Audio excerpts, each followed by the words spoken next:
CBSE private students class 12th वाले जो भी बच्चे हैं, उनका काफ़ी डाउट है कि सर मैं अगर 2025 में प्राइवेट कैंडिडेट बनकर एग्ज़ाम देने जा रहा हूँ, तो जब मैं फॉर्म अप्लाई करूँगा जेईई मेंस का या फिर नीट 2025 का या फिर सीयूटी या फिर अदर जो कॉलेजेस के लिए मैं अप्लाई करूँगा, तो मेरा पासिंग ईयर क्या होगा और हमारा school name and district name क्या होगा, प्राइवेट जो हमारा मार्कशीट आएगा उस पे क्या लिखा होगा।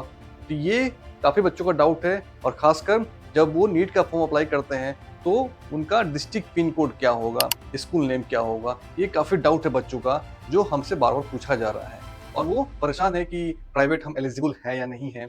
इस कारण से उनके मन में काफ़ी डाउट है। तो इस वीडियो में मैं सारे डाउट्स को वन बाय वन करके क्लियर करूँगा ताकि जो आप लोग जेईई मेंस की तैयारी कर रहे हैं या फिर नीट की, सीयूटी की या फिर अदर यूनिवर्सिटी की, तो आपको ये वीडियो देखने के बाद सारे डाउट क्लियर हो जाएंगे और आप अपने स्टडी पे पूरी तरह फोकस कर पाएंगे और दिमाग से हटा देंगे कि एलिजिबल है। तो इस वीडियो को बिल्कुल लास्ट तक देखिएगा, स्पीड बढ़ा के देख लीजिएगा 1.5x, लेकिन कंप्लीट देखिएगा क्योंकि एक भी चीज अगर आपका छूट गया तो फॉर्म अप्लाई करते समय आपको काफी प्रॉब्लम आएगी और फॉर्म रिजेक्ट हो जाएगा जेईई मेंस का, नीट का या सीयूटी का। तो चलते हैं, मैं कहकर सर आपके लिए वीडियो लेके आ रहा हूँ क्योंकि आप लोगों का डिमांड है, तो मैं कैसे नहीं डिमांड पूरा करूँ। तो जो इस चैनल पे नए हैं तो सब्सक्राइब करके शेयर कर दीजिए उन सब बच्चों को जो इस तरह के प्रॉब्लम से परेशान हैं। तो आप लोग सब्सक्राइब करना ना भूलें क्योंकि बहुत सारे बच्चे वीडियो देखते हैं बट वो भूल जाते हैं सब्सक्राइब करना, तो ये सब्सक्राइब कर देना। तो चलते हैं।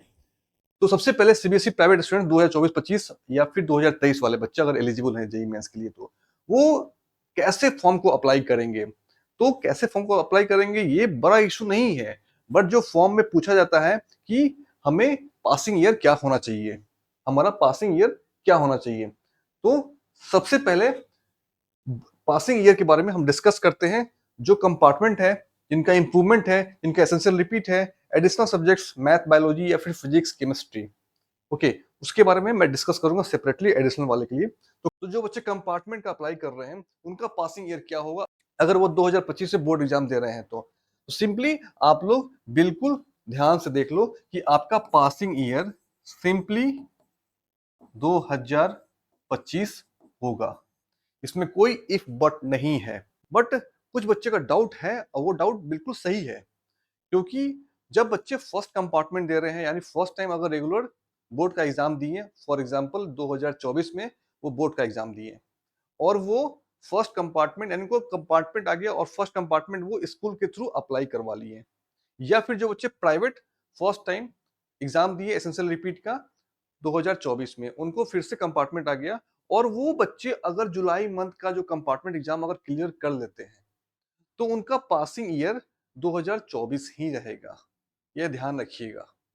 ओके, उनका पासिंग ईयर चेंज नहीं होगा अगर वो 2024 जुलाई मंथ का कंपार्टमेंट क्लियर कर लेते हैं तो।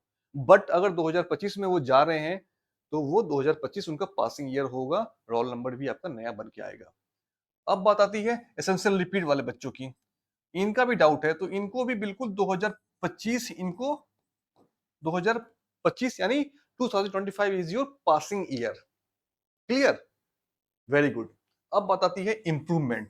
अब यहाँ पे भी बहुत सारे बच्चे को कंफ्यूजन है कि सर मेरा इम्प्रूवमेंट, मैं मोर देन वन सब्जेक्ट्स का एग्जाम दे रहा हूँ 2025 बोर्ड एग्जामिनेशन में और ऑल 5 का देना है या फिर 2 का देना है या फिर 3 का देना है। तो सबसे पहले जो बच्चे इम्प्रूवमेंट अप्लाई कर रहे हैं उनको सिंपली उनका पासिंग ईयर 2024 ही रहेगा।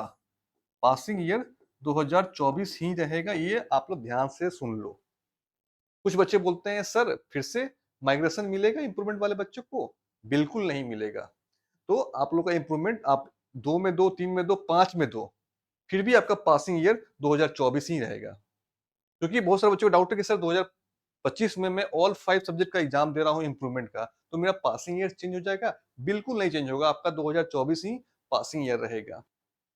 क्योंकि जब आपका मार्कशीट अगर ऑल 5 का एग्जाम दे रहे हैं, पासिंग ईयर आपका 2024 ही रहेगा। क्योंकि आपके मार्कशीट जो आपको मिलेगा ऑल 5 सब्जेक्ट्स का, उसमें कोई पासिंग ईयर पास फेल नहीं लिखा रहता है, उसमें सिंपली क्रॉस क्रॉस क्रॉस लिखा रहता है और उस पर लिखा रहता है अप्लाइड फॉर इम्प्रूवमेंट।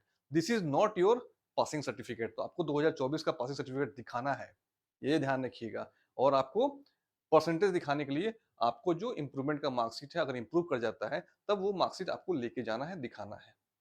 समझ में आ गया? वेरी गुड, कोई डाउट नहीं है। अब आप लोग बोलते हैं सर मजा आ गया। तो लाइक कर दो, शेयर भी कर दो। अब बात आती है एडिशनल सब्जेक्ट्स की। इसमें भी बहुत सारे बच्चों को डाउट है, तो प्लीज आप लोग का तो इस वीडियो में पूरा का पूरा डाउट मैं क्लियर कर दूंगा। इसके बाद कहीं और जाने की जरूरत बिल्कुल नहीं है। अब बोलोगे एडिशनल सब्जेक्ट्स बायोलॉजी ये क्या सर? क्योंकि हम सबको पता है कि सीबीएसई से आप एडिशनल सब्जेक्ट बायोलॉजी नहीं दे सकते हैं।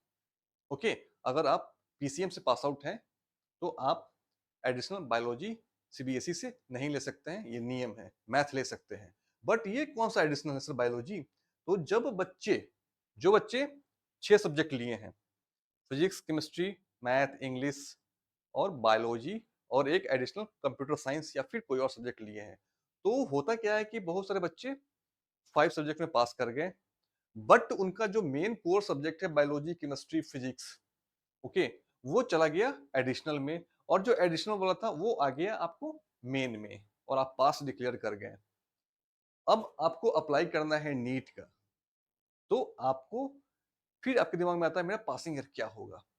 तो मैं आपको बता दूं कि अगर आप फॉर्म का अप्लाई कर रहे हैं, ओके, तो सबसे पहले मैं केमिस्ट्री में अगर आरटी आ गया है और आपको मेन सब्जेक्ट से वो बाहर हो गया है, तो आप केमिस्ट्री का इंप्रूवमेंट देंगे 2025 में, और आपका पासिंग ईयर क्या होगा? तो पासिंग ईयर आपका 2024 ही रहेगा। तो आप बोलोगे सर ये तो गलत है सर, जब हम लोग फॉर्म अप्लाई करते हैं नीट का तो वहां पे आपको मार्क्स मांगता है, मार्क्स आपसे मांगा जाता है कि आपका मार्क्स क्या है। तो आपसे रिक्वेस्ट है कि आपके पास जो मार्क्स आया है थ्योरी और प्रैक्टिकल मिला के, उसको वहां पुट कर दीजिए, उसको वहां पुट करके केमिस्ट्री का एग्जाम 2025 में दीजिए।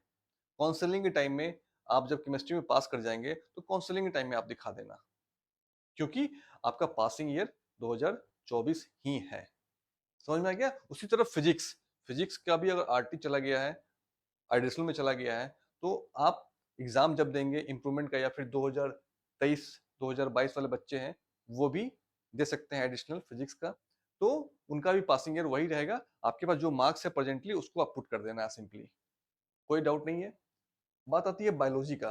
बायोलॉजी का भी आप एज इट इज कर देना, जो आपके पास मार्क्स है उसी को पुट कर देना, और जब इंप्रूवमेंट हो जाएगा या फिर एडिशनल आप कंप्लीट कर लेंगे तो फिर आप काउंसलिंग टाइम में मार्क्स दिखा देंगे।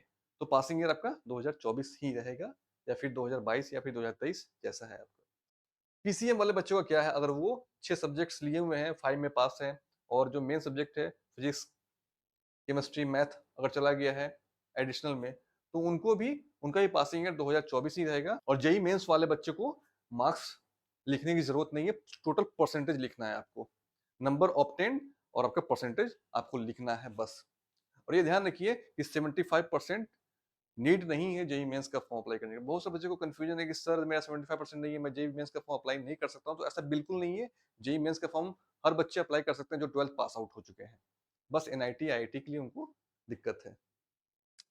तो क्लियर हो गया? आपको एग्जाम देना है इंप्रूवमेंट का या फिर एडिशनल लेके देना है एग्जाम 2025 में, पासिंग ईयर 2024 ही रहेगा। समझ में आ गया? Very good. नेक्स्ट पॉइंट है school name and district code क्या होगा। School name and district code क्या होगा? क्योंकि जो बच्चे पुराने हैं नीट का जो फॉर्म अप्लाई किए हैं, फिर जेईई मेंस का अप्लाई किए हैं, वो मेरा वीडियो ऑलरेडी देख चुके हैं पहले भी, तो उनको तो आइडिया है। बट जो बच्चे नए, जो 2024 में बोर्ड एग्जाम दिए थे, प्राइवेट बन के एग्जाम देने जा रहे हैं, उनको उनको काफी डाउट आगे होने वाली है। तो आप लोग यहाँ पे समझ लो, फिर दिक्कत नहीं आएगी। फिर भी दिक्कत आएगी तो मैं तो हमेशा अवेलेबल हूँ आपके लिए। तो स्कूल नेम क्या होगा, डिस्ट्रिक्ट कोड क्या होगा, ये प्रॉब्लम आती है। तो जेईई मेंस का जब फॉर्म अप्लाई कर रहे हैं, तो जेईई मेंस का जब फॉर्म अप्लाई करते हैं, उसमें लिखा रहता है क्या कि आपका मार्कशीट पे स्कूल नेम क्या है। ये लोचा है जेईई मेंस वाले बच्चों के साथ। फॉर्म अप्लाई करते समय एनटीए ने एक लिख दिया है line, what is your school name on your marksheet. Okay, तो यहाँ पे दोनों ऑप्शन है। अगर आप अगर प्राइवेट पास कर रहे हैं तो प्राइवेट कैंडिडेट लिख देना है, नो प्रॉब्लम, नो प्रॉब्लम। और बात आती है तो सर फिर स्कूल का एड्रेस पूछता है, वहां पे फिर मैं क्या डालूं? तो आपको सिंपली आप जिस स्टेट से हैं उस स्टेट का रीजनल ऑफिस का एड्रेस डाल दो, अगर प्राइवेट कैंडिडेट लिख रहे हो तो। यहाँ पे तो आपको लिखना पड़ेगा प्राइवेट कैंडिडेट।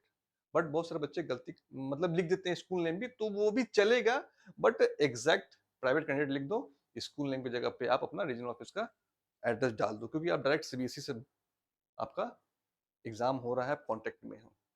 ये समझ में आ गया। बात आती है और डिस्ट्रिक्ट कोड में, जिस डिस्ट्रिक्ट में सीबीएसई का ऑफिस है उसका कोड, पिन कोड होता है, वो डाल दो। बात आती है नीट 2025। नीट का जब फॉर्म अप्लाई करेंगे उसमें क्या होगा स्कूल नेम, तो यहाँ पे लिखा नहीं रहता है कि आपको आपके मार्कशीट पे जो स्कूल नेम है वो लिखो, ये लिखा नहीं रहता है। तो आपके पास दोनों ऑप्शन है, एज ए प्राइवेट लिख दो तो सीबीएसई का एड्रेस डाल दो रीजनल ऑफिस का, अगर लिख रहे हो अपने प्रीवियस स्कूल नेम का तो भी आप अपने प्रीवियस स्कूल का एड्रेस और उसका डिस्ट्रिक्ट, जिस जिस डिस्ट्रिक्ट में आपका स्कूल है उसका पिन कोड आपको डाल देना है। समझ में आ गया, कोई डाउट नहीं है। बट एक चीज मैं और बताऊंगा कि सबको पता है, सबको पता है कि सीबीएसई प्राइवेट कौन होते हैं। तो सीबीएसई प्राइवेट रेगुलर बच्चे जो 11th 12th एग्जाम दिए हैं, 2 साल पढ़ाई की है, स्कूल गए हैं, तो उनका स्कूल वही है।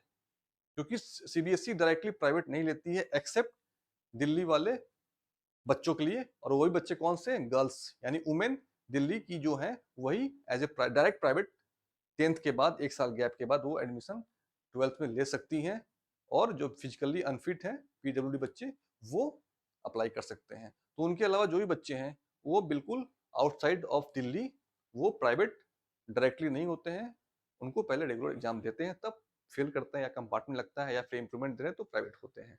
तो आप स्कूल नेम भी लिख सकते हो, बट एग्जैक्ट जो मैं बताया हूँ पहले वो आपको लिखना है, उसमें आपको प्रॉब्लम नहीं आएगी। तो ये मेजर कंसर्न आता है बच्चों को जब फॉर्म अप्लाई करते हैं जेईई मेंस का। ओके, तो ये था आप लोग के लिए अपडेट। आई थिंक आप लोग का डाउट क्लियर हो गया होगा, तो आप अपने पढ़ाई पे फोकस कीजिए। और बैच, अगर आपको फिजिक्स केमिस्ट्री मैथ अगर तैयारी करनी है, ऑनलाइन क्लास करना है कंपार्टमेंट के लिए, या फिर ऐसे रिपीट वाले बच्चे हैं जो बच्चे इंप्रूवमेंट दे रहे हैं, तो फटाफट ज्वाइन कर सकते हैं। ये व्हाट्सएप नंबर है, ये टेलीग्राम में ज्वाइन कर लीजिए। और जिन बच्चों को ऑनलाइन क्लास करना है तो वो सिंपली ऑनलाइन क्लास और सब्जेक्ट का नाम लिख के भेज दीजिएगा, तो हमारी टीम आपको कॉन्टैक्ट कर लेगी। और आपका क्लास स्टार्ट हो रहा है 12 सितंबर से, तो फटाफट आप लोग व्हाट्सएप करना शुरू कर दो। क्योंकि बहुत सारे बच्चे को जो पहले नंबर आया था वही नंबर फिर से आ गया है, तो ये बार बार ऐसा क्यों हो रहा है, तो इस गलती को ठीक करना है। ओके, तो ऑनलाइन क्लास करना है तो आप ज्वाइन करो, आपको अच्छे से बिल्कुल स्टडी मटेरियल दिया जाएगा, ऑनलाइन क्लास होगा आपका। ऐसा नहीं है कि सिर्फ आपको स्टडी मटेरियल दे दिया जाएगा, आपको पीवाईक्यू कराया जाएगा। ओके, तो आप लोग बिल्कुल ध्यानपूर्वक आप पढ़ाई कर सकते हो हमारे थ्रू। ओके, तो ज्वाइन कर लो। और जो बच्चे क्लास 10th के हैं वो मैथ और साइंस पढ़ सकते हैं, तो जो इस चैनल पे नए हैं तो प्लीज सब्सक्राइब कर शेयर कर दीजिए। मिलते हैं अगली वीडियो में। गुड लक, बाय बाय, जय हिंद।